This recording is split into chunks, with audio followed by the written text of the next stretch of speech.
Hello everyone. Our today's topic is Turner and Klinefelter syndrome. I am Dr. Klein. We have already discussed about the aneuploidy in the previous lecture of Down syndrome. So we directly start from the Turner syndrome. Now it is characterized by complete or partial monosomy of X chromosome, and it is defined by a combination of phenotypic features. The incidence is from 1 ratio 2500 to 1 ratio 5000 female live birth. Okay, here we can find monosomy of X chromosome, which is seen in 50% of cases. Rest of the 50% can be mosaic, isochromosome, or deletion of X chromosome. The loss of sex chromosome is of paternal origin in approximately about 75% of cases. Now, clinical features, most consistent feature are small stature and gonadal dysgenesis. So these are the most common feature. In growth, we can find short stature and patient have tendency to become obese. Performance, early development is usually normal, mean IQ is 90. Here we can find a specific neuropsychological deficit. Patient with Turner syndrome has difficulty in driving because they have visual spatial organization deficits. Okay, they cannot, they have difficulty in judging the distance, they have difficulty in perception of depth, so this will lead to difficulty in skills like driving. Okay, deficit in social cognition. They also have low self-esteem and depression. Now we can find streak ovaries.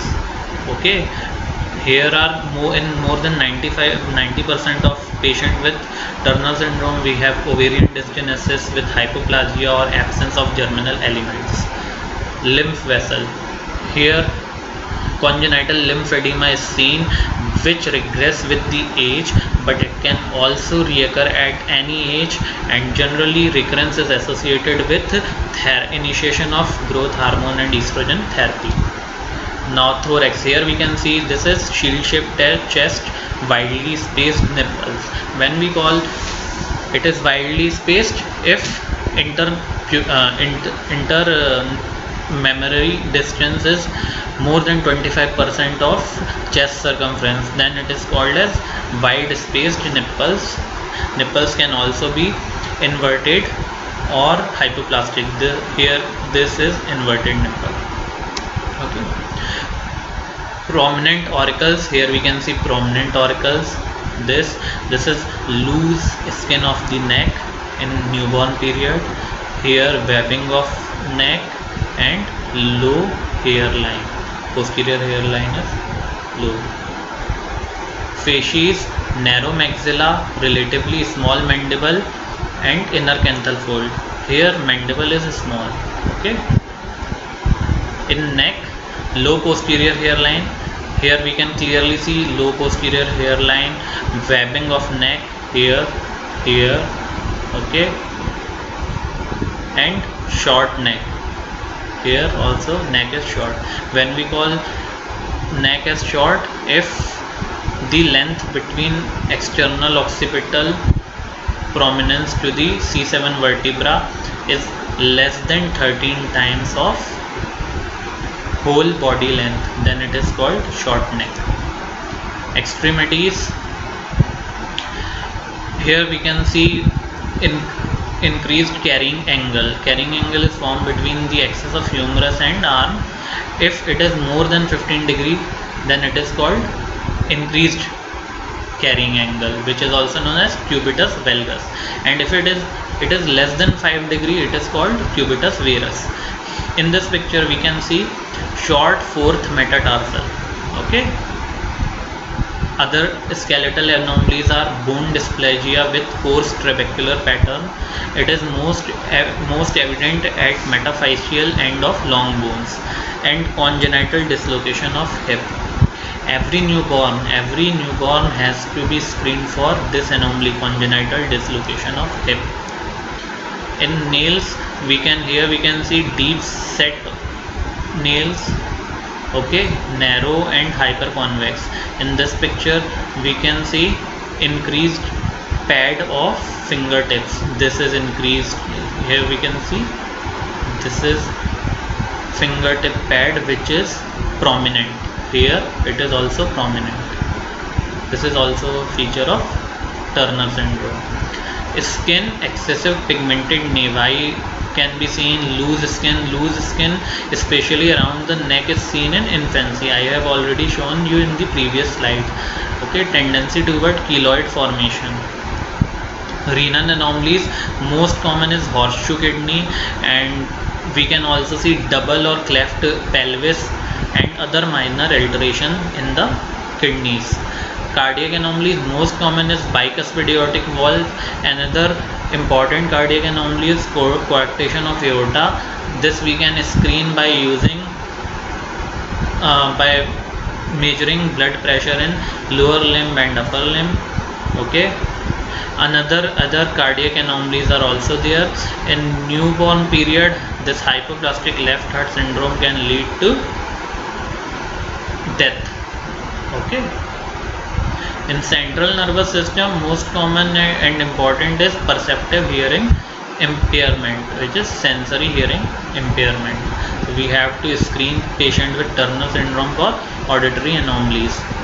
Okay, in skeleton, scoliosis, kyphosis, spina bifida, cervical rib, these all are possibilities. Another important skeletal anomaly is chondrodysplasia of distal radial epiphysis.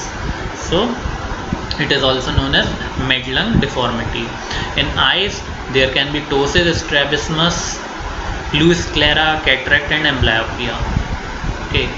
Other anomalies are in this type 2 diabetes mellitus, primary hypothyroidism are important, and we have to screen child for and screen the child for primary hypothyroidism, and we have to suspect diabetes mellitus in adult and in early uh, adult life in patient with Turner syndrome. Okay, management, counseling of the parent is important. We have to tell about that short stature.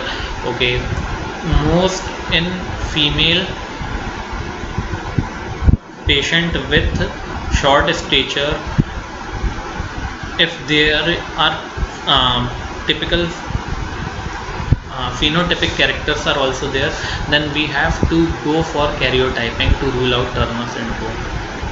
Okay, hormone replacement therapies can be given, and management is supportive. We have to also counsel about the infertility in this particular patient. What are the medical management we can do? We can give ovarian hormone replacement, and it should be started around 14 years of age. We start it by 0.3 mg per kg per day for 3 to 6 months, then increase it to 0.6 to 1.25 mg per day after 6 months. Okay, surgery, if Turner syndrome patient is with Y chromosome, then we have to perform prophylactic gonadectomy to prevent gonadoblastoma. Okay, now we move on to Klinefelter syndrome. So this is best defined as male hypogonadism. In this we have 47 XXY chromosome pattern.